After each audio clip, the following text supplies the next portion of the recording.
Well, let me stop you there because, you know, a lot of people over the years, not on your watch, but in the past sheriff's watch, there was, you know, the issues of some escapes. There was the issue now there's always the wrestling of having to deal with the issue of federal prisoners and what that brings to the table, you know, that either creates more of a problem with the overpopulation and then having to coordinate not only with the state and the county, but now you're dealing with the federal dollars and you're dealing with the U.S. Marshals and you're dealing with federal judges. I mean, you're getting hit from all sides. You seem to do it pretty in a very cool manner, but at the same time, it's always a risk. Talk about some of the dangers inside the jail, because we're dealing, you know, they've done documentaries on Rikers in New York, and they make such a big to-do that say, you know, it's 100,000 or, you know, whatever. But the jail here, it's a smaller jail. We're not talking New York or Harris County or, you know, but it has the same problems. And what are the problems that are unique? And I'm talking about threats of violence. I'm talking about rioting. I'm talking about all of those issues that go into separating prisoners. I think a lot of people want to know what really goes on inside that jail. Well, that's true. And I think a lot of people don't understand what really goes on inside of a jail. And let's see if we can't clarify some of that. When people are brought in for whatever the reason into the jail, the very first thing that happens to them is a medical screening. And we need to screen the person that they're not a threat to themselves, and hopefully that they're not a threat to others in the jail. If we can get a clean bill on those two issues, they go into general population. But if we have to send them through a classification system, and we have a jail classification system, because if they're a child molester, you can't put them in general population, because if you do, somebody will hurt a child molester. Boy, they'll eat them alive. That's just, you know, you wouldn't think that some people on the other side of the law have a code of ethics. But Joe, they do. They have a code of ethics, and they don't, some of our gang folks just do not tolerate, you know, sexual molestation of children, or even injuring children or injuring elderly people. I mean, they've got a code that they adhere to, most of them. So we have to classify them, and that means we've got to separate those members whom we know are gang members, and they have to be, you can't put one gang and mix them with another gang, because immediately somebody is going to get hurt. And we don't have much room to make a mistake in that classification. Now, gangs are getting smarter as I get older. They are doing away with a lot of the tattoos, which pretty well helped us out for many, many years. They'd come in and they would have, in certain locations on their body, they would have identification as to their affiliation of a gang. Yes. Realizing that has been more of a detriment to them into the 21st century, they are doing away with those tattoos that we used to recognize and identify them with a gang, and they will tell you when they come into a facility that they're not gang affiliated. So we got to do a real good job of trying to classify them properly, and then keeping an eye on them while they're here.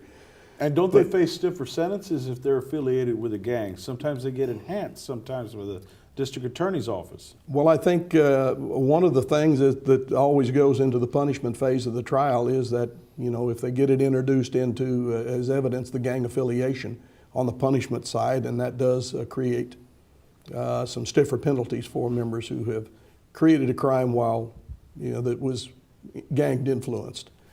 And the other thing about this jail is that, you know, we're over 900 inmates this morning. We're over 900. Of the 900 inmates that we have, more than 80% are drug related. Now you say drug related. Well, they either stole something out of a store to sell to support a drug habit. They were caught distributing drugs. They were caught using drugs. They were caught with drug paraphernalia. They were caught defrauding somebody for money to support drug habits. There's always that drug connection with about 80% of our population. And people throw their hands up. They say, you know, Sheriff, well, we've tried drug treatment programs. We try Safe P, you know, the state facilities to put people in, and they continue using drugs. And people that are conservative, and a lot of them are in this county, say, well, then we just have no choice. Lock them up. And, Well- and how do you respond to that? I'm sure you hear Well, that all the time. We're sure. tired of people using drugs, just lock them up. Well, first of all, I'd like to challenge somebody, because the person that can come up with how do we get people off drugs, what's the one system, or what's the would be wealthy beyond their greatest dreams. Can you imagine? That they have the solution to the problem. And we have some brilliant minds in this community and throughout this country that I know there's a solution, because I believe there's a solution to every problem that we face. Just because I or you don't know it, there's still a solution there. We're trying to find that solution. Now, is what we're doing working? Absolutely not. I mean, when I tell you I've got 80%, and I'm giving you a conservative number on the 80%, I know you are. because if you ask me on this show, it says, I want you to prove that, well, I've got to be able to come up with those numbers, and I can prove 80% very easy.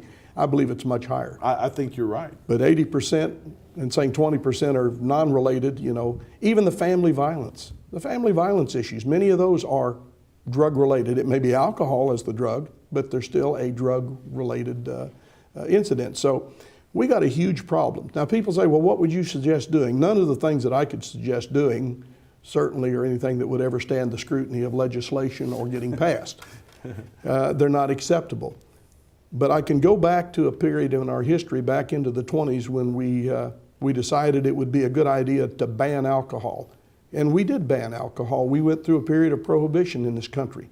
And what did the people do in response to taking away alcohol from them? They continued to make it themselves. They continued to brew it, and you bet. And it was then you had political corruption. You had cops that were on the take. You had more of a problem trying to enforce prohibition than you did by allowing people to have a beverage or to have an alcoholic product. Well, the bottom line was they said, we can't win it. And they allowed alcohol with certain restrictions and certain taxing provisions attached to it, and now alcohol is a usable drug. And people say, a drug? Yeah, alcohol is a drug, and it's one which is accepted by society. Well, I want to stay on that. I want to stay on that tack. We have to take a brief break, but I really want to stay on that because I think that the war on drugs has been going on 100 years, and alcohol should be included with that. So please stay with us. We have to take a break for our sponsors, but when we come back, you're listening to Sheriff James Kaelin. We're going to be back, and we're talking about a hot topic. It's the war on drugs, and also throwing alcohol in there too. So we're going to talk about that when we come back.